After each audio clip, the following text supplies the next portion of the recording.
வாங்க வணக்கம். பாருங்கள், இந்த மாதிரி இருக்கிற கல்லை தான் எடுத்து இந்த மாதிரி வேலை செய்கிறேங்க. இந்த மாதிரி வேலை செஞ்சு இதில் எந்த ஃபால்ட்டும் இல்லை, எந்த கம்ப்ளைண்ட்டும் இல்லை அப்படின்னா மட்டும்தான் சீசன் பண்ணி நாங்கள் அனுப்புகிறோங்க. நான் மட்டும்தான் வேலை செய்கிறேங்க. மனசுக்கு திருப்தியாக இருந்தால் மட்டும்தான் சீசன் பண்ணி கஸ்டமருக்கு அனுப்பி வைக்கிறேங்க.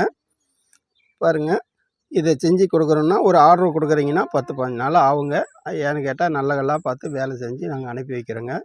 உங்களுக்கு முன்னாடி கேட்டவங்களும் இருப்பாங்க, அவங்களுக்கு கொடுத்துட்டு உங்களுக்கு அனுப்பி வைக்கிறோங்க. இப்படி தாங்க நடந்துக்கிட்டு இருக்குது. நீங்கள் யாருக்கு வேணும்னாலும் சரிங்க, எந்த ஒரு கேரளா, கர்நாடகா, தமிழ்நாடு 3 ஊருக்குமே நாங்கள் அனுப்பிக்கிட்டு இருக்கிறோங்க. ஹைதராபாத் வரைக்கும் அனுப்புகிறோங்க. யாருக்கு எங்கேருந்து நீங்கள் ஆர்டர் கேட்டாலும் நாங்கள் கொரியரில் அனுப்பி வைக்கிறோங்க. கண்டிப்பாக நீங்கள் வேணுங்கிறத கேளுங்க, ஆர்டர் கொடுங்க. இப்படி தான் நாங்கள் வியாபாரம் பண்ணிகிட்டு இருக்கிறோம். உள்ளதை உள்ளபடி எல்லாருக்கும் ஷேர் பண்ணுங்கள், சப்ஸ்கிரைப் பண்ணுங்கள், சப்போர்ட் பண்ணுங்கள். இந்த வீடியோ கீழே என் நம்பர் கொடுத்துருக்கு, அது கான்டாக்ட் பண்ணுங்கள்.